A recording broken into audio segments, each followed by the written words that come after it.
Rain falls in sheets across the windshield, turning the narrow mountain road into a river of mud and uncertainty. My daughter Emma clings to her stuffed rabbit in the back seat, her small voice cutting through the thunder that shakes our old sedan. "Mommy, I'm scared." "I know, baby. I know." My hands tremble against the steering wheel, knuckles white, heart pounding so hard I can feel it in my throat. The headlights barely pierce the darkness ahead, illuminating only endless trees and the curve of a road I don't recognize. We've been driving for 6 hours, fleeing a life that collapsed around us like a house built on sand. 3 days ago, I was Dr. Clara Mitchell, respected pediatric surgeon at Boston General Hospital. I had a brownstone in Beacon Hill, a husband who wore pressed suits and smiled at charity events, and a 5-year-old daughter who believed her father hung the moon. 3 days ago, I believed in the architecture of my own life. Then, I found the files. Hidden in Marcus's study, behind the false bottom of his desk drawer, I discovered documents that rewrote everything I thought I knew about the man I'd married. Bank transfers to offshore accounts, photographs of me and Emma taken from a distance, surveillance shots marking our routines, and a contract, handwritten and signed, that outlined my worth in dollar amounts, my daughter's custody as collateral, and instructions for what would happen if I ever tried to leave. My husband was not a corporate attorney. My husband was a broker of human lives, a man who dealt in debt and desperation, who had chosen me not for love, but for leverage. The daughter of a disgraced surgeon, a woman with no family left to protect her, I had been perfect prey. The moment I understood, I knew we had to run. I packed one bag, I took only cash. I disabled the tracking on my phone before dropping it into a storm drain 4 blocks from our home, and I drove west, then south, then west again, watching the rear-view mirror for headlights that might follow. Now the gas gauge hovers near empty. My daughter hasn't eaten since breakfast, and the storm has swallowed us whole. I don't know where we are.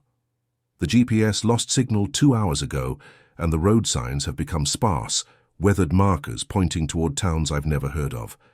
"Mommy, the car is making a funny noise. The engine coughs, sputters, and dies." No, no, no, no. I coast to the shoulder, or what passes for one on this narrow road carved into the mountainside.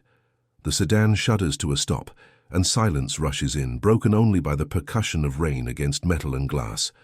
I turn the key. Nothing. Again.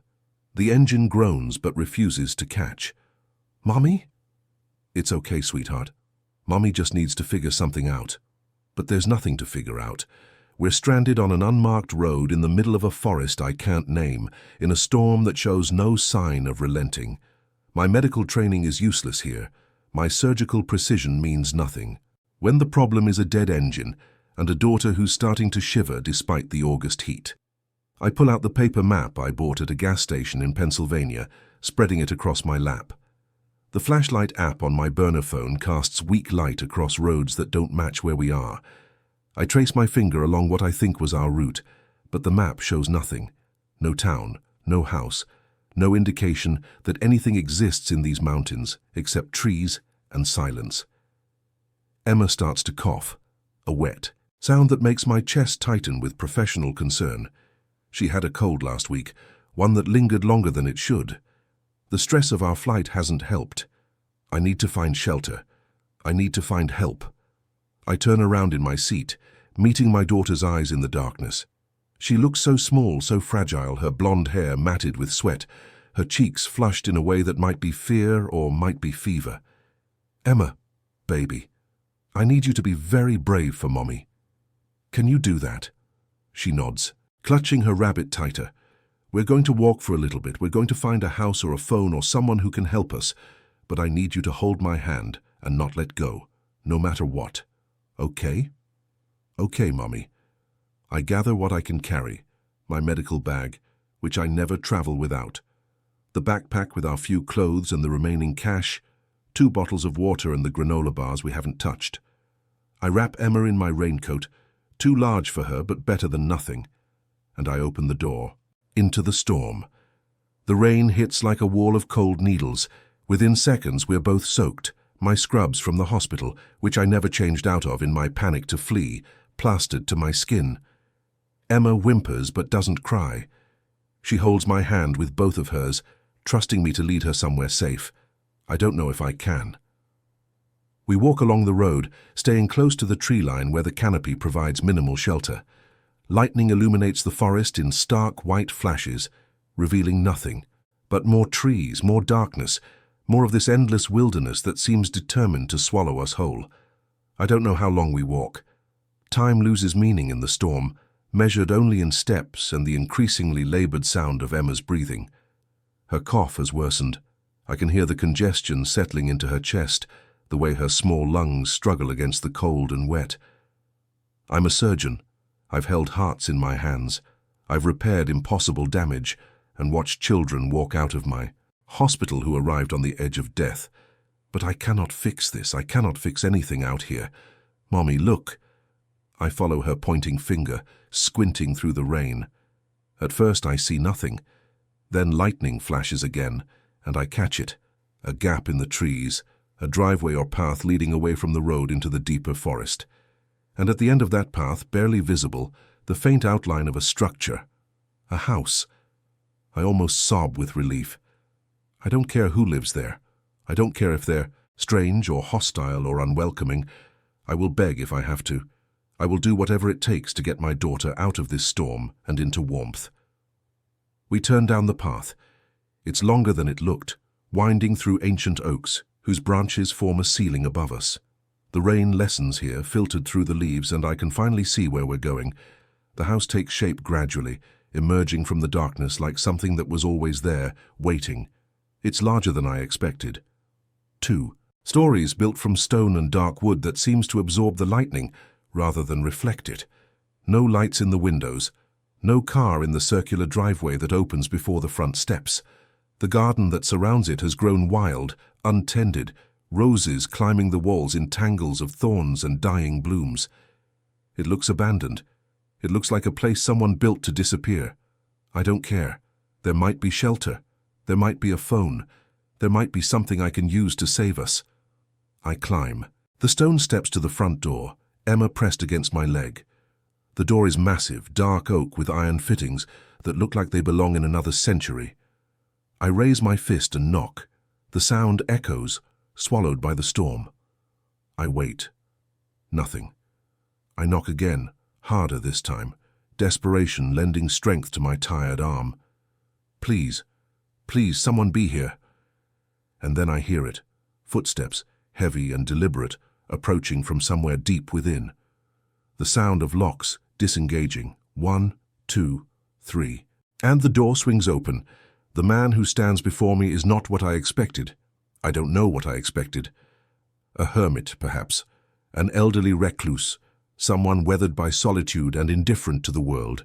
Instead, I find myself looking up at a man who seems carved from the same stone as his house, tall and broad-shouldered, with dark hair streaked with grey at the temples and eyes the colour of storm clouds. He's perhaps 45, maybe 50, with the kind of face that suggests experience. Rather than age, lines around his eyes and mouth that speak of decisions made and consequences carried. He wears simple clothes, dark jeans and a sweater that looks expensive despite its simplicity. No shoes. He was not expecting visitors. Of course he wasn't. No one comes to a house buried this deep in the woods. For a long moment he simply stares at us. At me, dripping and desperate on his doorstep. At Emma, whose cough chooses this moment to return, wet and terrible in the silence. Please. Hear my voice crack. My car broke down on the road. My daughter, she's sick and I don't know where we are and I just need to use your phone. Please, I'll pay you. I'll do anything. Just please let us get out of the rain. He doesn't speak. His expression doesn't change. Those storm-gray eyes move from my face to Emma's, and I watch something shift in their depths. Something I can't name. Then he steps aside. Come in. His voice is low, rough with disuse, as if he hasn't spoken to another person in a very long time. I don't hesitate. I lift Emma into my arms and carry her across the threshold, into warmth and light and the scent of cedar and old books. The interior of the house is a revelation. Where the outside suggested decay, the inside reveals careful preservation. The foyer opens into a great room with ceilings that soar toward exposed beams, a fireplace large enough to stand in, and furniture that speaks of quality without ostentation. Bookshelves line the walls, floor to ceiling, filled with volumes that look read rather than displayed. A fire burns low in the hearth, casting dancing shadows across Persian rugs that have softened with decades of footsteps. It's beautiful. It's strange. It's the kind of place where someone has chosen to live rather than simply exist. He closes the door behind us, and the storm becomes a distant rumble. I stand dripping on his floor, suddenly aware of how we must look, two refugees from a life that fell apart, bringing chaos into his carefully constructed solitude. She needs to get warm. He says it like a statement of fact, not a question. His eyes are on Emma, assessing her in a way that feels clinical rather than threatening. How long has she been coughing like that? A week. I shift her weight in my arms, feeling the heat radiating from her small body. Maybe longer. I'm a doctor, a surgeon. I know she needs antibiotics, rest, warmth. We couldn't stop. Something flickers across his face. Gone. Too fast to read. Follow me. He leads us through the great room, down a hallway lined with more books, past closed doors that hint at other lives, other purposes. We emerge into a kitchen that gleams with professional-grade equipment, copper pots hanging from a rack above an island of worn butcher block, a stove that looks like it belongs in a restaurant rather than a mountain retreat. But we don't stop in the kitchen. He continues to a door at the far end, opening it to reveal a bedroom that takes my breath away. A four-poster bed draped in white linens, a window that must in daylight offer a view of the forest, a bathroom visible through an open door, tile and porcelain, and the promise of hot water. You'll stay here tonight. He says it like there's no room for argument. There's a bathroom, towels in the cabinet, I'll bring dry clothes. I don't even know your name. He pauses at the door, his back to us. When he turns, his expression is unreadable. Victor.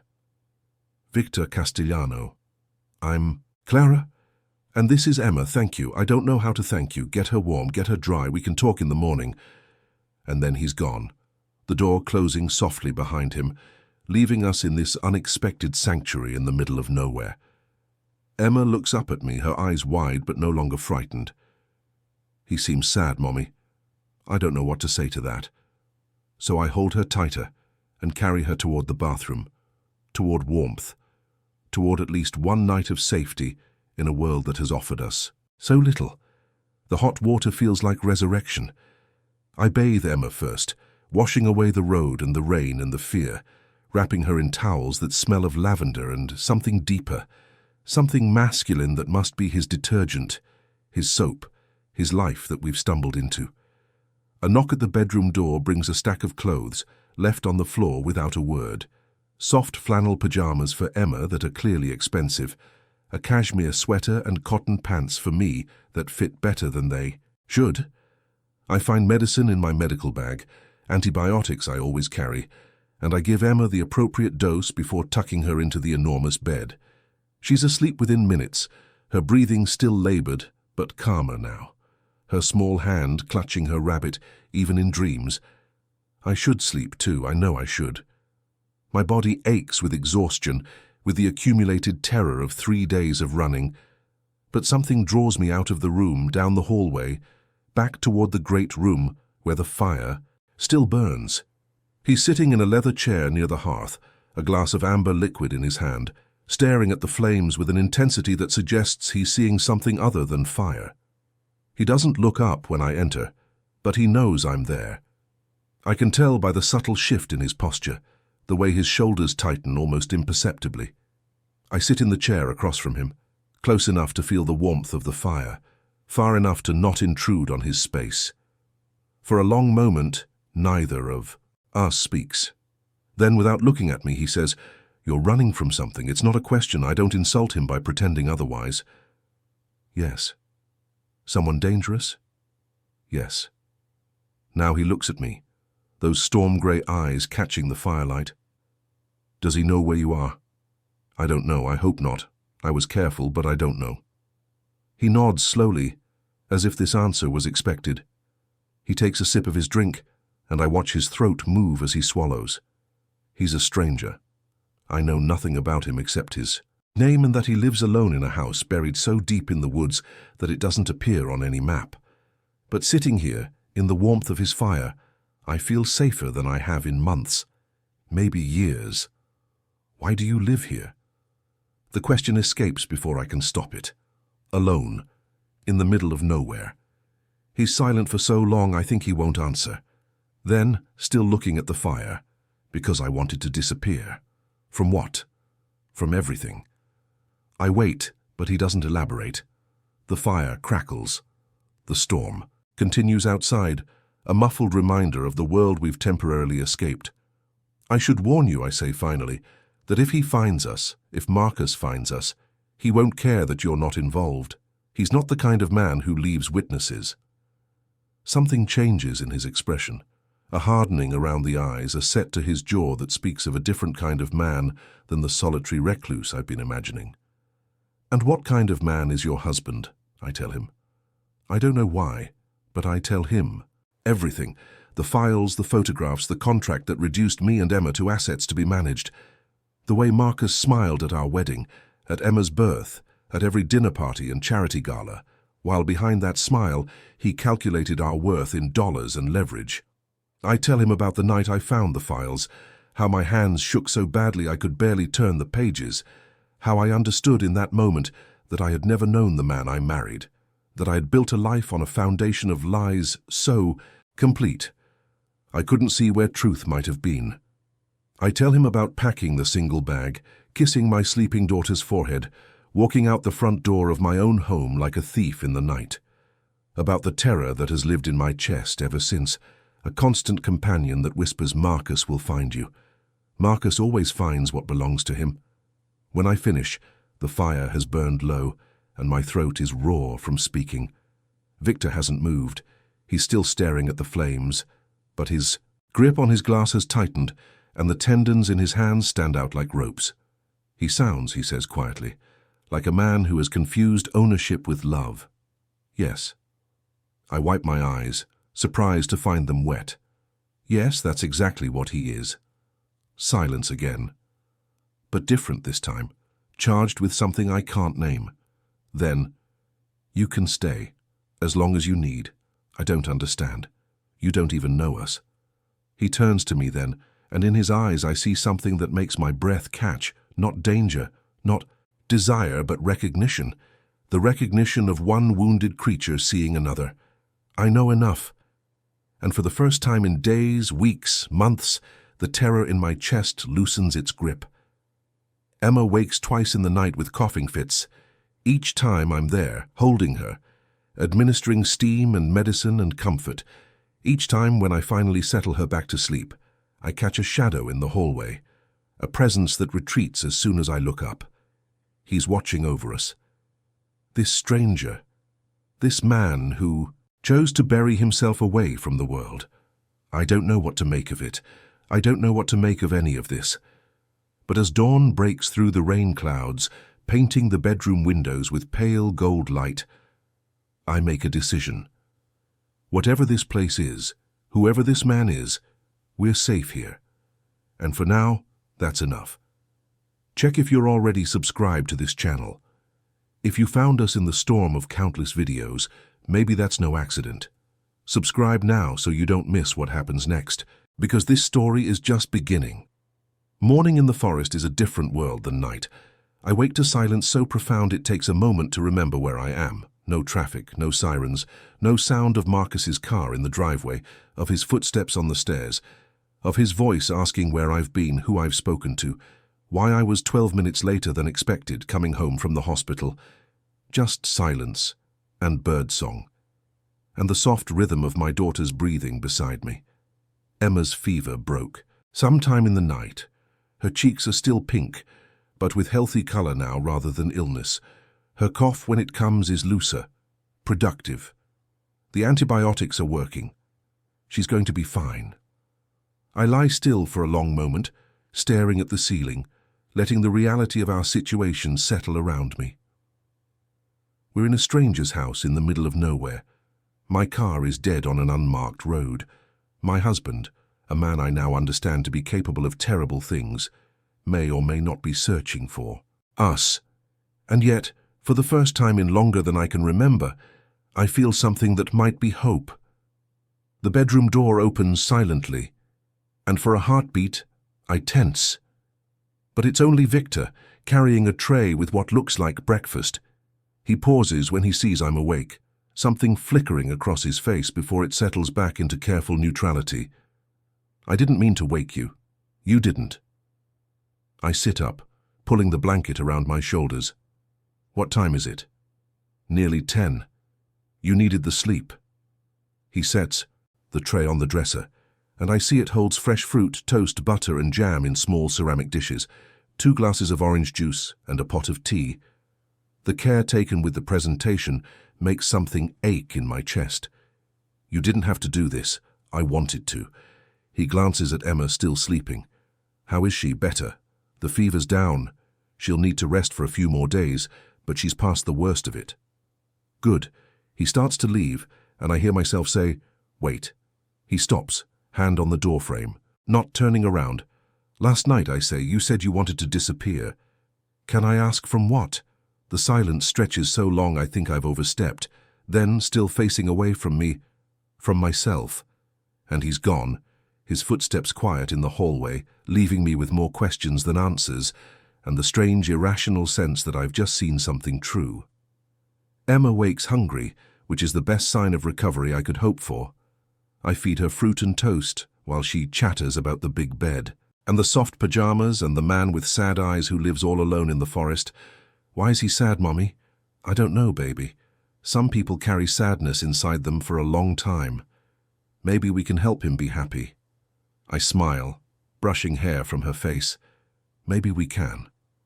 After breakfast, I bathe her again, check her vitals with the equipment in my medical bag, and dress her in more of the clothes that appeared outside our door, a soft sweater and leggings that look brand new. Then, because she's feeling better and cabin fever is real even for 5-year-olds, I take her hand and we venture out to explore. The house in daylight is even more impressive than it was in the dark. We find a library that makes me gasp, 2 stories of books with a rolling ladder and reading nooks built into the walls. We find a music room with a grand piano shrouded in a white sheet. We find a sunroom with windows on 3 sides that would, in better weather, offer a panoramic view of the mountains. What we don't find is Victor, but we hear him. Somewhere outside, the sound of an axe splitting wood carries through the walls. Emma presses her nose to the window and points. There he is, Mommy. Look. I look, and I watch. He's stripped down to a white t-shirt despite the cool morning air, his movements methodical and precise as he splits log after log. There's something almost meditative about the way he works, the raise and fall of the axe, the crack of wood parting.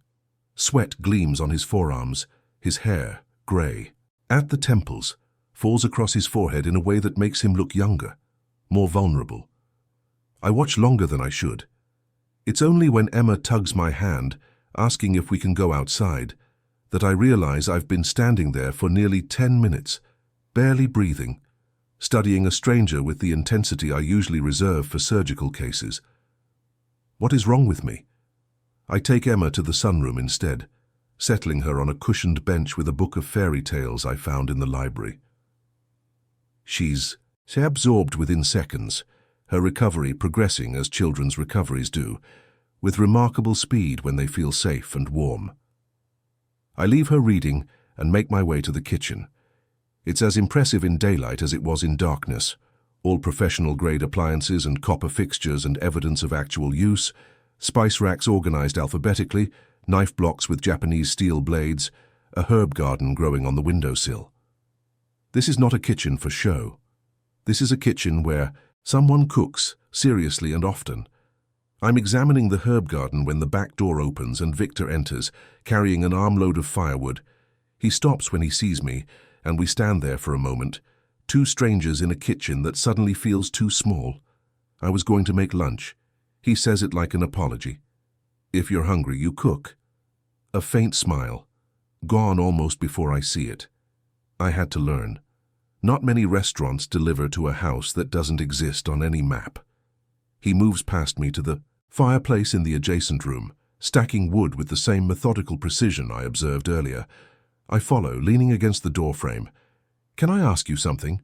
You've been asking since you got here. He doesn't look up from his work. Why stop now? This house, it's beautiful, but its remote doesn't even cover it. I drove for hours on roads that weren't on any map. How does a house like this even exist? He finishes stacking, brushes his hands on his jeans, and stands. When he turns to face me, his expression is carefully neutral. It was built by a man who wanted to disappear completely. He had the resources and the motivation to make that happen. What kind of motivation requires this level of disappearing?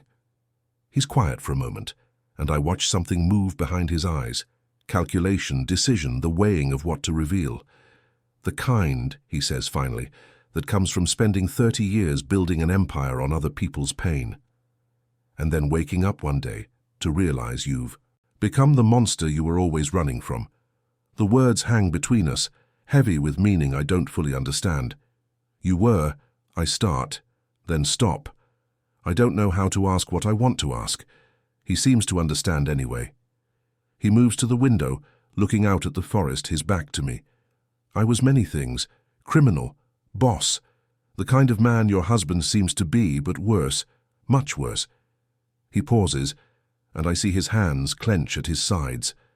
I told myself it was necessary, that the world was cruel, and I was simply playing by its rules.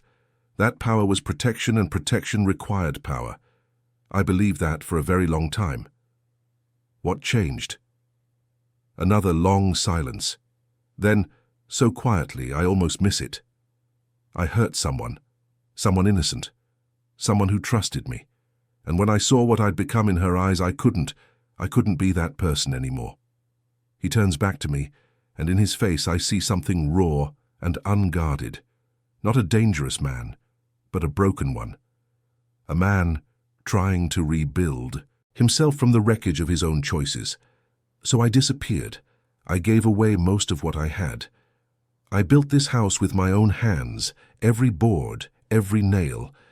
I've been here 5 years, reading books, chopping wood, trying to remember what it feels like to be human. And does it work, being here alone? A pause. Then, with something like wonder, I thought it did. Until last night. Until you knocked on my door, and I remembered what it felt like to not be alone. I don't know what to say to that, so I say nothing. We stand there, two people with broken pasts, connected by the strange coincidence of a storm and a dead car and a house that doesn't exist on any map. Then Emma's voice carries from the sunroom. "Mommy, this book is so good. Come read with me." And the moment breaks and we're strangers again, and Victor turns back to the window. "I'll start lunch," he says. "Pasta. If that's okay, that's perfect." I leave him there, backlit by the morning sun, and go to my daughter. The afternoon passes in a strange domesticity. Victor cooks, and I discover he wasn't exaggerating about his skills. The pasta is fresh, made by hand, with a sauce that tastes like something from a restaurant, the expensive kind that requires reservations months in advance.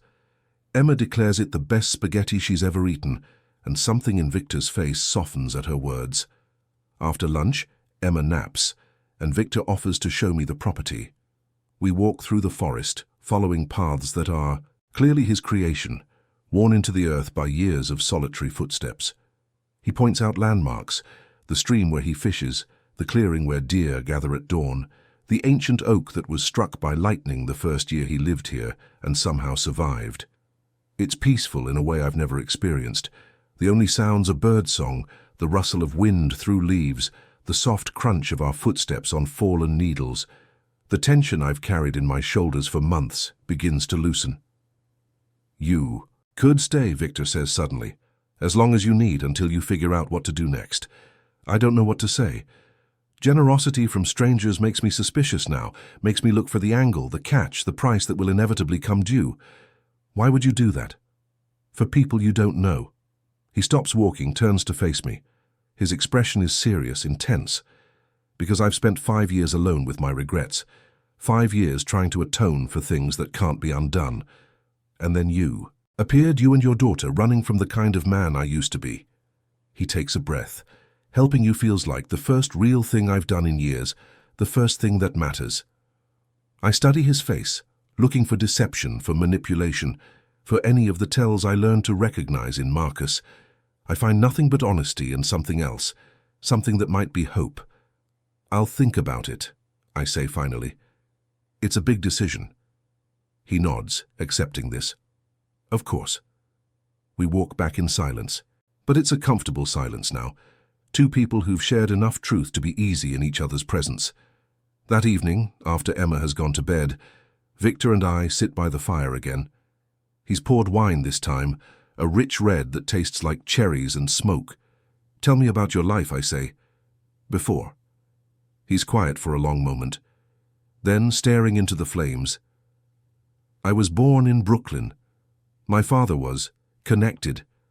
I grew up in that world, thought it was normal, thought violence was just how men solved problems. By the time I was 20, I was running my own crew. By 30, I had an empire. And the woman you hurt? His jaw tightens. Maria. She was everything good, kind and strong and brave. She saw something in me that I couldn't see in myself. And I destroyed her. Not physically, but in every other way. I took her trust and her love and I crushed them because I was too afraid to be the man she believed I could be. Where is she now? He shakes his head. I don't know. I made sure she had money, security, a new identity. Then I walked away. I couldn't face what I'd done. So I ran, built this house, hid from everything and everyone. That sounds lonely. He finally looks at me, and his eyes are wet. It's what I deserved. We sit in silence, the fire crackling, the weight of his confessions settling around us. I think about Marcus, about the lies that built our life together. I think about this man, this former monster who chose to bury himself in the woods rather than continue to be the person he'd become. Two very different kinds of evil, one that embraces its nature, one that rejects it. Can I ask you something? Victor says. Of course. That man, your husband, what will you do if he finds you? I've thought about this question so many times it should have an easy answer, but the truth is more complicated. I don't know. In the world I came from, he has power, connections, resources. If he decides to find us, he probably will. And then I trail off because I don't want to voice what comes next. Then you'll need protection. I laugh, but there's no humor in it. And where exactly would I find that? Victor doesn't answer, but there's something in his expression, a calculation, a decision being made. I'm tired. I rise, setting down my wine glass. Thank you for everything, for the shelter and the food and the conversation. He rises too, his movements careful, controlled. Clara. Yes? You're safe here. Whatever happens, whatever comes, I won't let anyone hurt you or Emma. I give you my word. It's the kind of promise that should sound hollow, a stranger's oath with nothing to back it up. But the way he says it, the intensity in his eyes, the set of his jaw, I believe him. Good night, Victor. Good night, Clara. I go to bed thinking about monsters and redemption, about the lines between who we were and who we might become. I fall asleep to the sound of rain beginning again outside. And for the first time in days, I don't dream of running. A week passes, then two. The rhythm of life in the forest begins to feel normal, or at least as close to normal as anything can feel when you're hiding from a man who once promised to love you forever. Emma recovers fully, her cough fading to nothing, her energy returning with the relentless enthusiasm of childhood.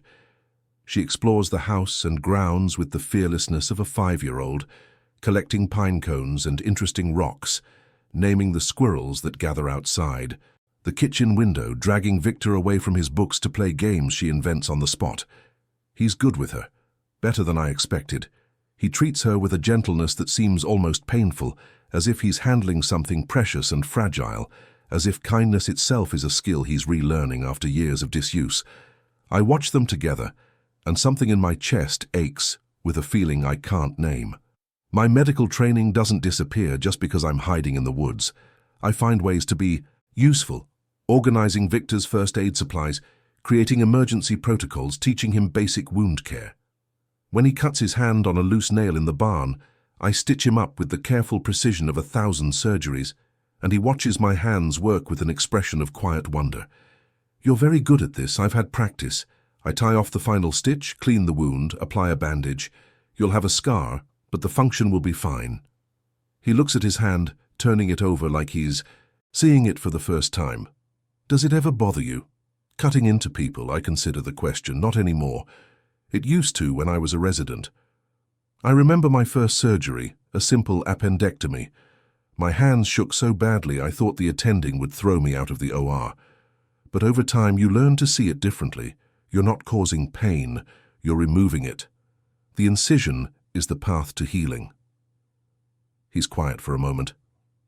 Then, "I wish violence could be like that. A path to healing. Is that why you lived the way you did? Because you thought it was healing something?" He pulls his hand back, flexing the fingers. "No, that would be too generous.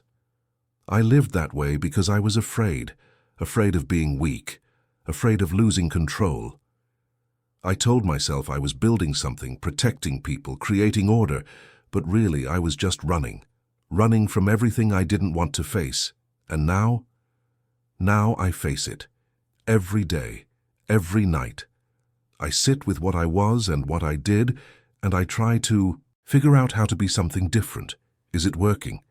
He meets my eyes, and there's something raw and vulnerable there. "I don't know. I thought I knew. I thought solitude was the answer, that if I removed myself from the world, I couldn't hurt anyone else. But then you came. You and Emma. And now I'm not sure anymore." "What do you mean?" He rises from the chair, moves to the window. The afternoon light catches the silver in his hair, and for a moment he looks older, more tired. "I mean that. Being alone felt like penance, like I was paying for what I'd done. But now watching Emma play, watching you care about things, I realize that maybe isolation isn't penance at all. Maybe it's just another form of cowardice, another way of running. I don't know what to say, so I say the truth. Victor, I came here by accident. My car broke down. If it hadn't been raining, if I hadn't taken that wrong turn, we never would have found you." He turns back to me, and something in his expression makes my breath catch. "I don't believe in accidents, Clara, not anymore." The tension in the room shifts, becomes something else, something charged and heavy and full of possibility. We stand there, two broken people looking at each other across a distance that feels much smaller than it did 2 weeks ago. Then Emma's voice from upstairs. "Mommy, I can't find my rabbit." The moment breaks. I smile, something between relief and disappointment. Duty calls. "Go." He turns back to the window. "I'll start. Dinner." I go to my daughter and try not to think about the way my heart is beating too fast in my chest. That night, after Emma is asleep, I find Victor in the library. He's reading by the fire, a thick book in Italian that I can't identify. He looks up when I enter, sets the book aside. "Can't sleep?" I shake my head. My mind won't quiet down. I know the feeling. I sit in the chair across from him, the one that's become mine over these weeks. The fire crackles between us. "Can I ask you something?" He nods. "You said you gave away most of what you had, but this house, the food, the clothes, you clearly still have resources. Where does the money come from?" A long pause. Then, "Investments, legal ones now. Before I left, I moved everything legitimate into trusts, accounts that generate enough income to sustain this." He gestures around without requiring my attention. "I don't need much. Food, books, occasionally supplies from a contact who knows not to ask questions." "So you have a contact, someone who knows where you are, one person, someone who owes me a debt that can never be repaid. He brings supplies once a month, leaves them at a drop point. We never interact directly. And you trust this person? He looks at me, and his eyes are serious. I trust that his fear of me outweighs any temptation to betray my location. I also trust that, as far as he knows, I'm a harmless recluse with no connection to my former life. But you're not harmless. He's quiet for a long moment. Then, carefully, I've worked very hard to become harmless, to remove myself from every situation where my old instincts might resurface. That's why I live here. That's why I don't see anyone, don't talk to anyone, don't involve myself in the world. Until us. Until you. The fire pops, sending sparks up the chimney. Outside, the wind has picked up, branches scratching against the windows like fingers trying to get in. I should tell you something, Victor says. Something I've been thinking about. Since you told me about your husband. What? He leans forward, resting his elbows on his knees, hands clasped. The kind of man you described, the kind of man Marcus sounds like, he doesn't give up. He doesn't let go. In his mind, you belong to him. You and Emma. And men like that, they have resources, connections. The ability to search for a very long time. I know. My voice is barely a whisper. But here's the thing, Clara. Men like that, they're also afraid. Under all the control, all the violence, there's fear. Fear of being weak, fear of being exposed, fear of losing what they think they own. How does that help me? Because fear makes people predictable. He looks at me, and there's something in his eyes, something sharp and calculating that I haven't seen before. I know how these men think. I was one of them, and that means I know how to stop them. Stop them how? However necessary. The words hang in the air between us, heavy with implication. I think about what he's told me. About the violence of his past, the empire he built, the person he's trying not to be anymore. You said you wanted to be harmless. He nods slowly. I do. But I also said you and Emma are safe here. That wasn't an empty promise. So what are you saying?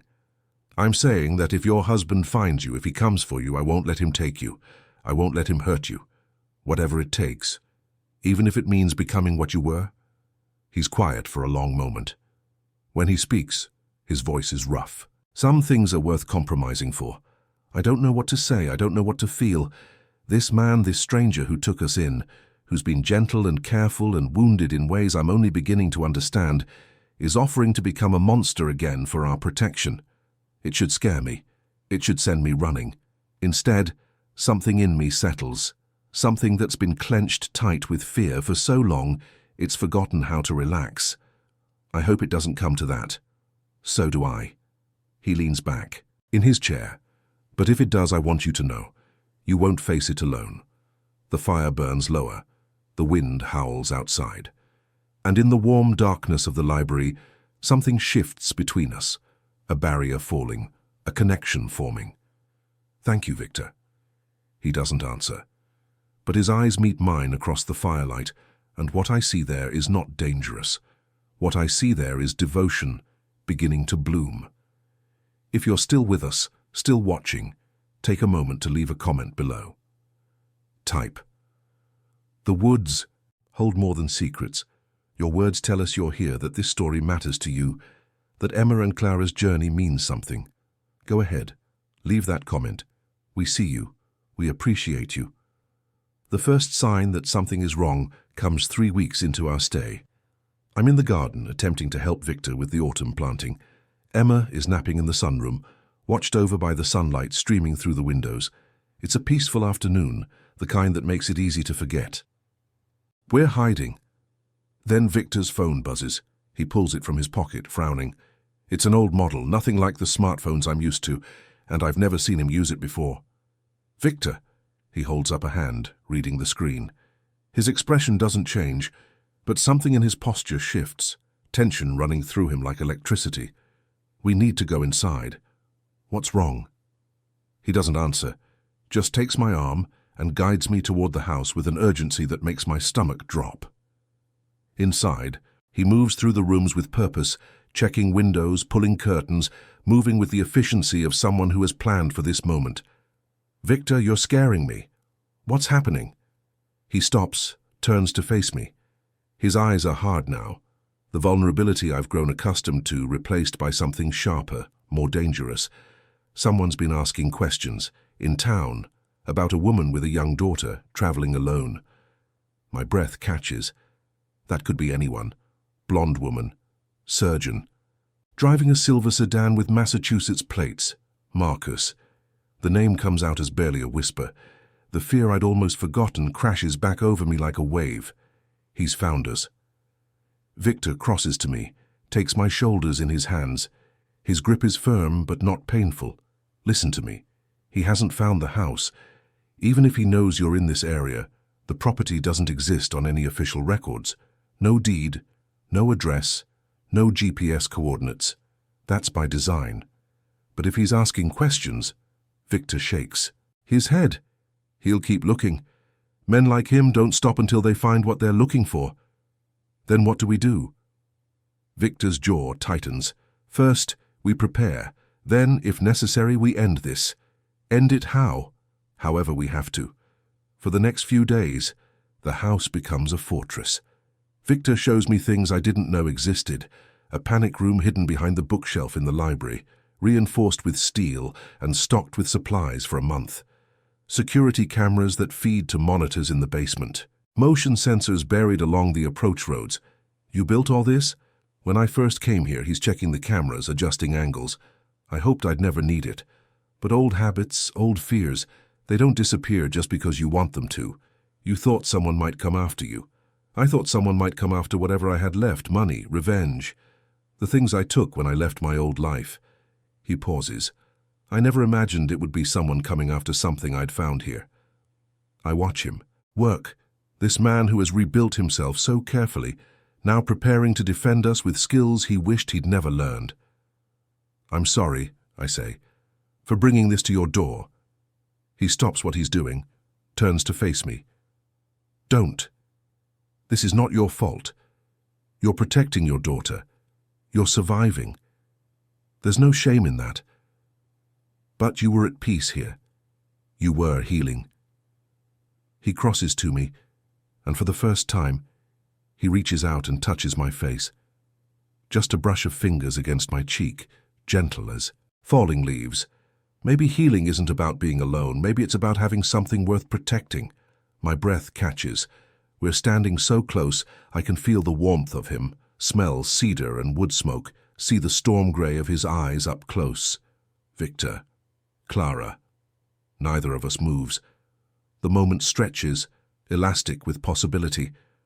Then Emma's voice from upstairs. Mommy, I woke up. I step back, my heart pounding. Victor drops his hand. Go. I'll finish here. I nod, not trusting my voice, and head for the stairs. That night I can't sleep. I lie in bed listening to the sounds of the house, the creak of old wood, the whisper of wind, the distant hoot of an owl. Emma sleeps soundly beside me, unaware of the danger closing in.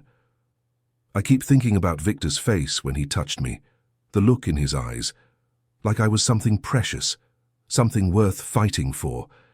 I've never felt that way before. Not really.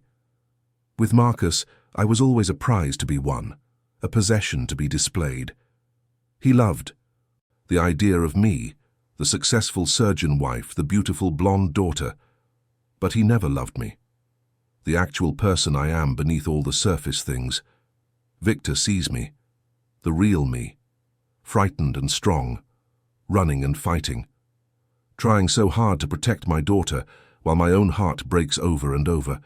And I see him too, the man he was, the man he's trying to be, the war inside him between darkness and light. We are, I realize with sudden clarity, perfectly matched in our damage. I don't know what that means. I don't know what any of this means. All I know is that when I think about leaving this house, leaving him, something in me rebels. I want to stay. In the midst of all this fear, all this uncertainty, I want to stay. The information continues to come over the following days. Victor's contact, whose identity he still won't reveal, sends updates through encrypted channels. Marcus is in the area. He's hired private investigators. He's made inquiries with local law enforcement, claiming to be a concerned husband, searching for his mentally unstable wife who took their daughter without authorization.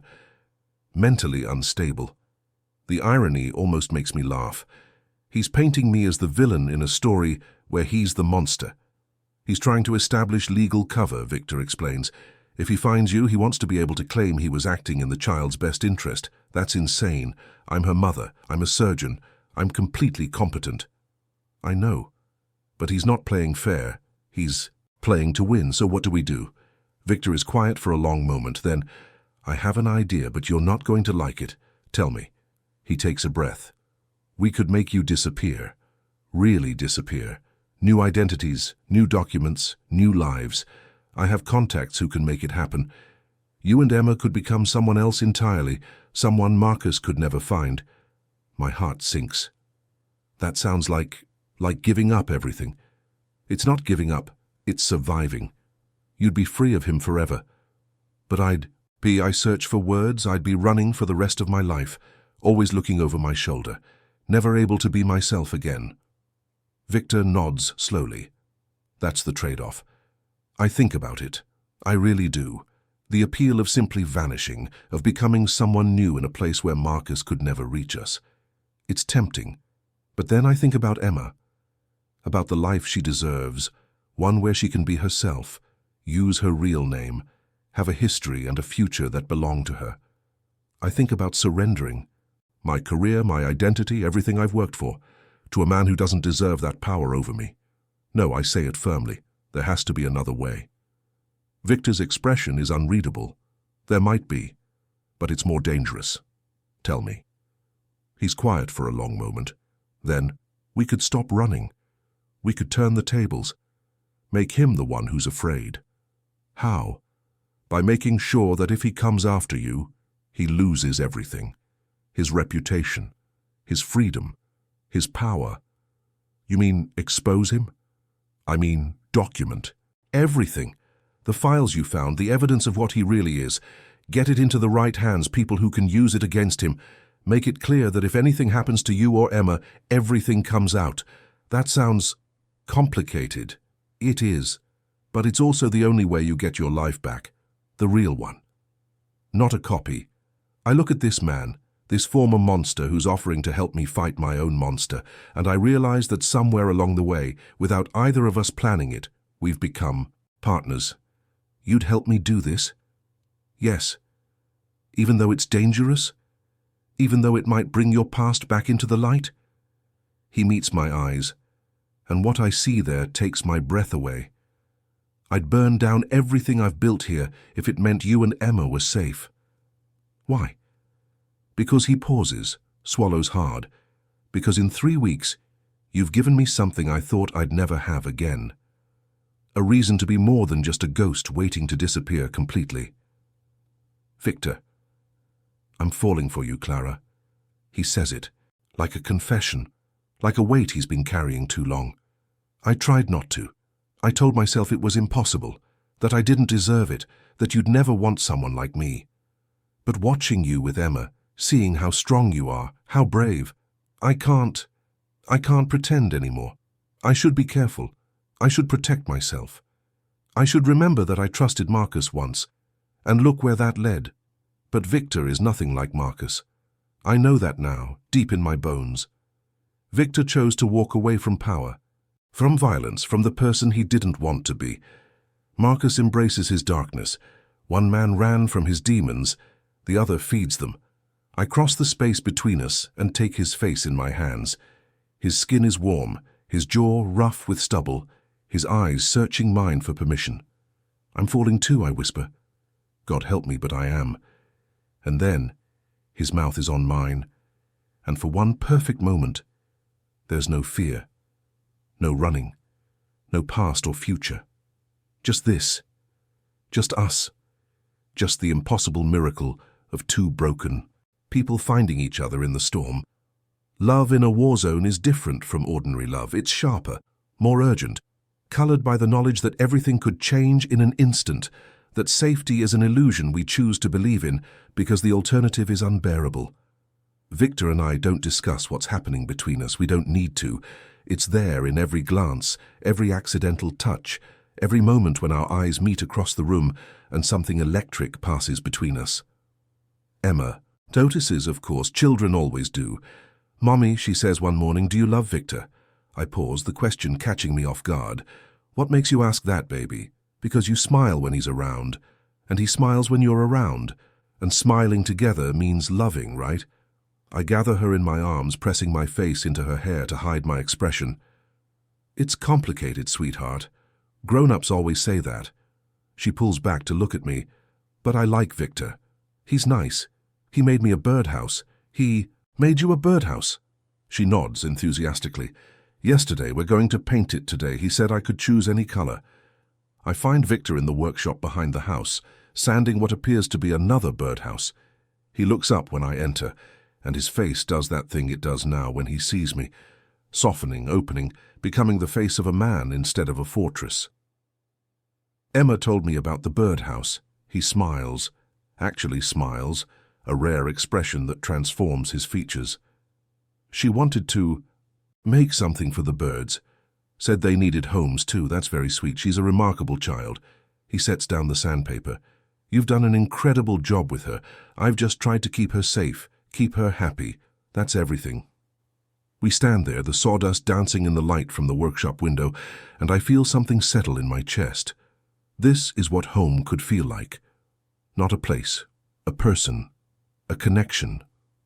"Victor," I start, and then his phone buzzes. He checks it, and his expression changes instantly. The warmth drains away, replaced by the hard calculation I've come to recognize. "What is it?" He shows me the screen, a single line of text. "He found the road." My blood runs cold. "The road, you mean? The road where your car broke down?" He's been searching methodically, interviewing everyone along a 50-mile radius. Yesterday he found someone who remembered seeing a silver sedan pulled over during the storm. But that doesn't mean he'll find the house. No. But it means he's getting closer, and I need to accelerate the plan. "What plan?" "Come with me." He leads me to the basement, a space I haven't explored. Beyond the security monitors lies another room, and beyond that, a reinforced door that opens to reveal something that makes me gasp. It's an office. A real one.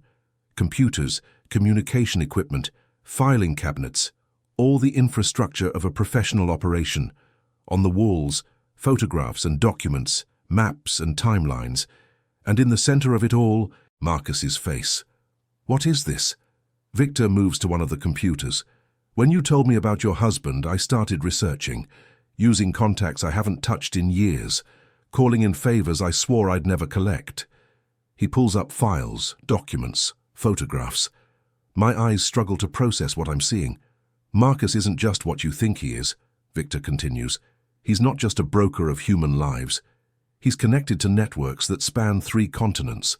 Money laundering, false documentation. And worse, Clara. Much worse."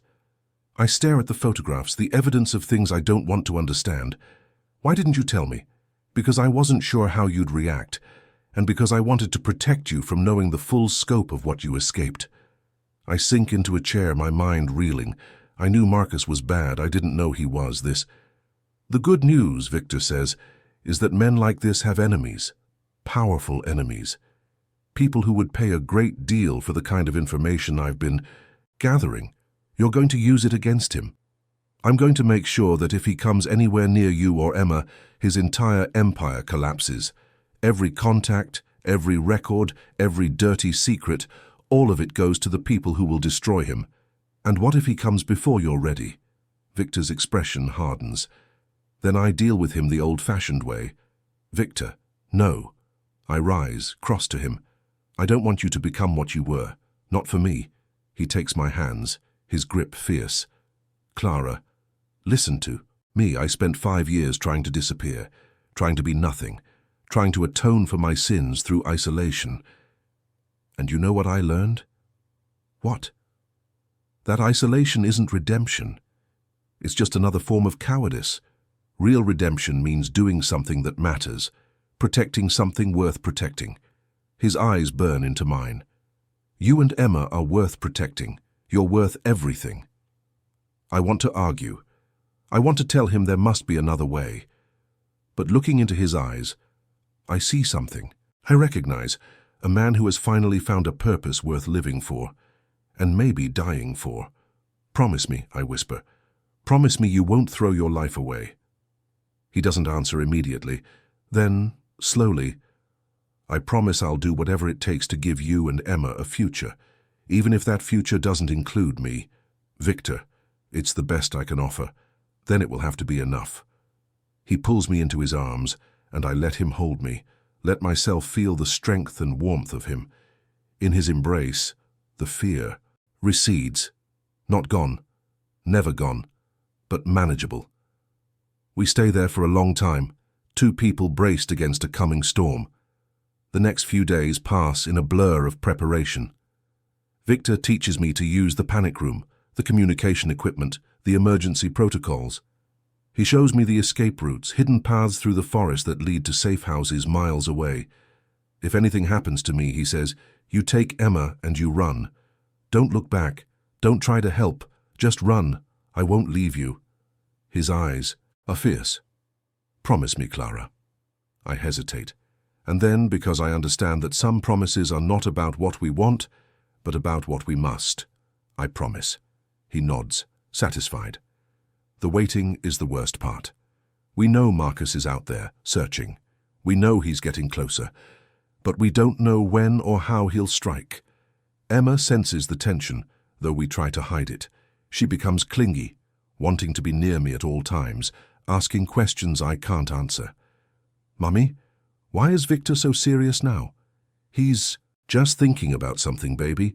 Is the bad man coming? I freeze. What bad man? The one in your dreams, the one who makes you cry at night. My heart breaks. I didn't know she'd heard. I gather her close, pressing my face to her hair. Mommy's just having bad dreams, sweetheart, that's all. Victor will keep us safe. She says it with absolute certainty. He promised. When did he promise? Yesterday, when we painted the birdhouse. He said nothing bad would ever happen to us as long as he was here. I close my eyes against the tears. He's right, baby. Victor will keep us safe. I pray to God I'm telling her the truth.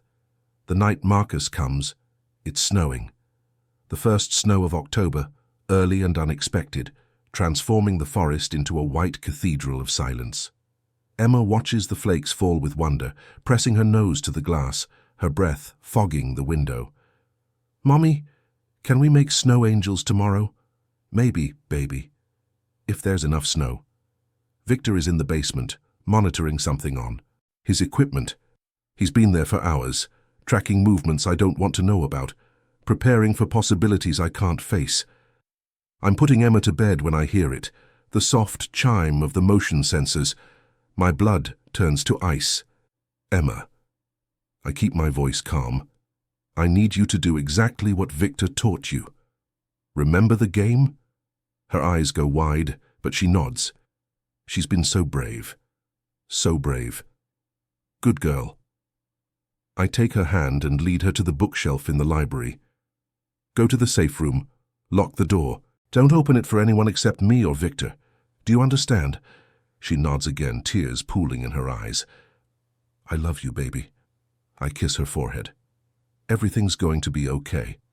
She slips into the panic room, and I hear the lock engage. Then I go to find Victor.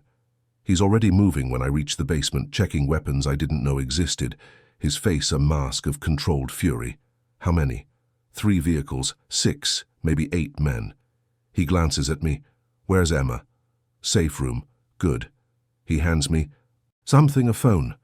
If anything happens, you use this. Press the red button. It sends an alert to people who will come for you. Victor. Clara. He cups my face in his hands.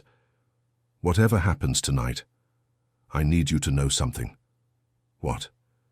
These 3 weeks, with you, with Emma, they've been the best of my life. You gave me something I thought I'd lost forever. What? Hope. Then he kisses me, hard and desperate and full of everything we haven't had time to say.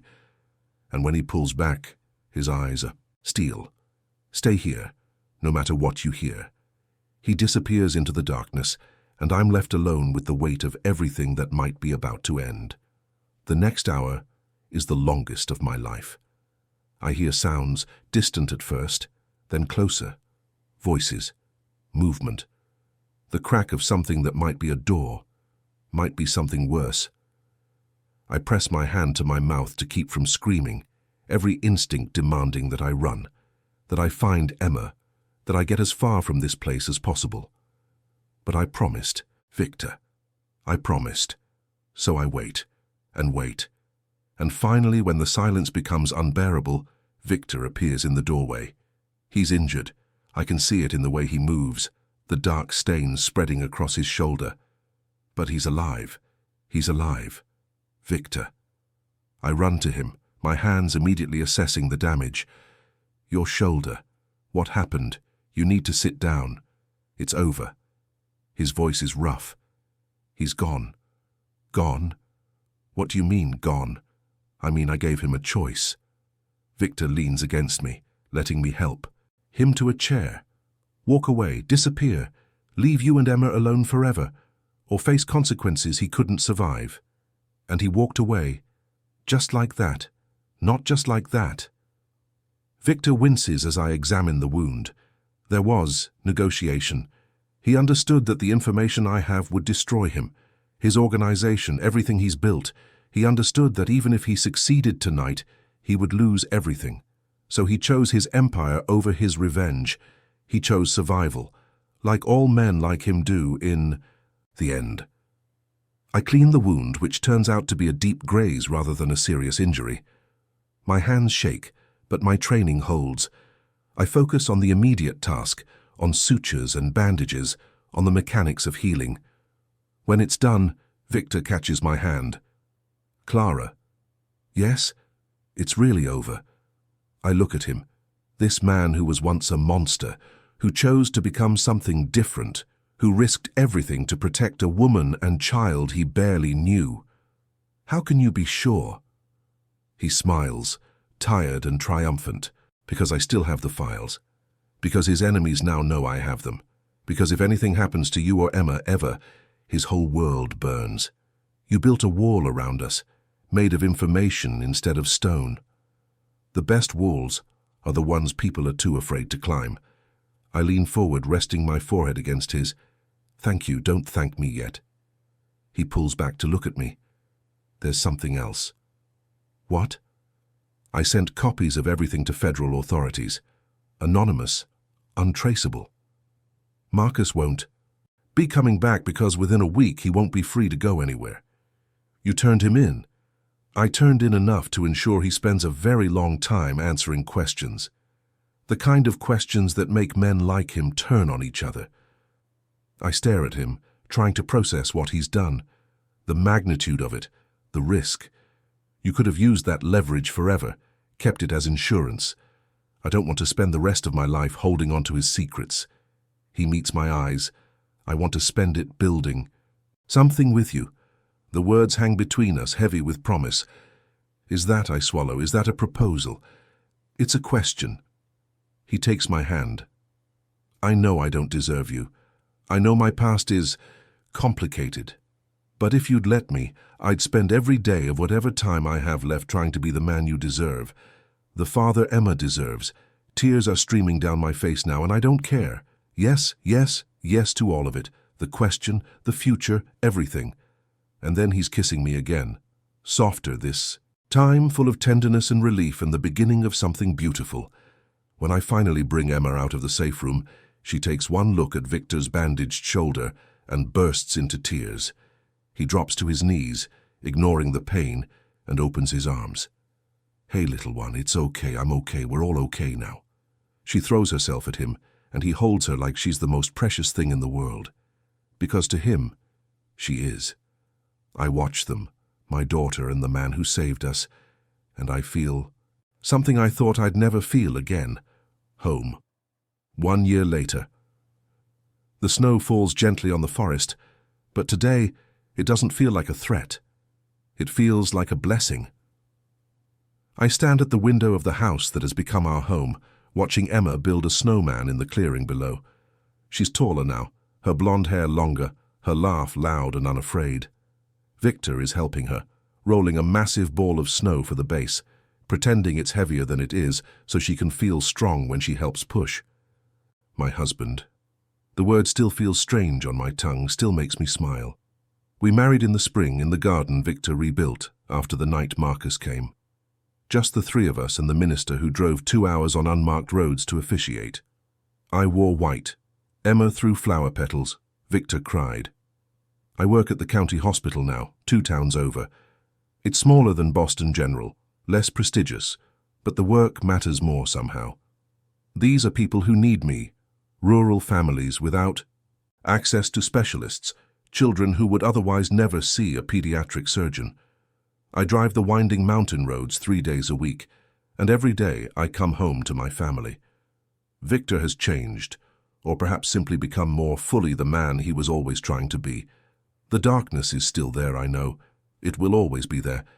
But it's a controlled darkness now, channeled into protection rather than destruction. He teaches Emma chess, helps her with homework, reads her stories every night in that low, rough voice that once commanded empires. Sometimes I catch him looking at us with an expression of wonder, as if he can't quite believe we're real. Marcus is gone. The federal investigation led to arrests, trials, the dismantling of networks that spanned continents. I followed the news for a while, then stopped. He doesn't deserve my attention anymore. He doesn't deserve any piece of my peace. The house is no longer a fortress. Victor disabled most of the security systems, left only enough to satisfy his protective instincts. The panic room has become a reading nook for Emma. The basement office is now a workshop where Victor builds furniture, birdhouses, all the small, beautiful things he denied himself during his years of isolation. We're a family now. Improbable, impossible, real. Mommy, look. Emma's voice carries through the glass. Our snowman needs a face. I grab my coat and step outside, into the cold, clean air, into the world we've built from the wreckage of our pasts. Victor looks up as I approach, and his face does that thing. Opens, softens, becomes home. I thought snowmen had carrots for noses. Emma shakes her head solemnly. Victor says ours should be unique. He's right. I kneel in the snow, not caring about the wet seeping through my jeans. Our snowman should be one of a kind. We work together, the three of us, creating something silly and beautiful, and ours. And when we're done, we stand back to admire our work, Victor's arm around my shoulders, Emma pressed between us, the snow falling softly on our small family and our hidden home. This is what survival looks like, I realize. Not escaping danger, not running from the past, finding people worth staying for, building something worth protecting, choosing love even when, especially when, fear says to run. The Mafia Boss buried his house deep in the woods to disappear from the world forever alone, but he didn't stay alone, and neither did I. If you've watched this far, it's because you liked this story. Leave a comment saying I've watched this far so I can get to know you and see who really enjoys the stories here on the channel. And if this story touched your heart, if Clara and Victor and Emma's journey meant something to you, please hit that like button. Share this video with someone who needs to believe in second chances. Subscribe to the channel if you haven't already, because stories like this, stories of redemption and love and finding home in unexpected places, they're what we do here. Thank you for being part of this journey. Thank you for watching. Thank you for caring. Until next time, remember, even in the darkest forest, there's always a path to the light. You just have to be brave enough to take it.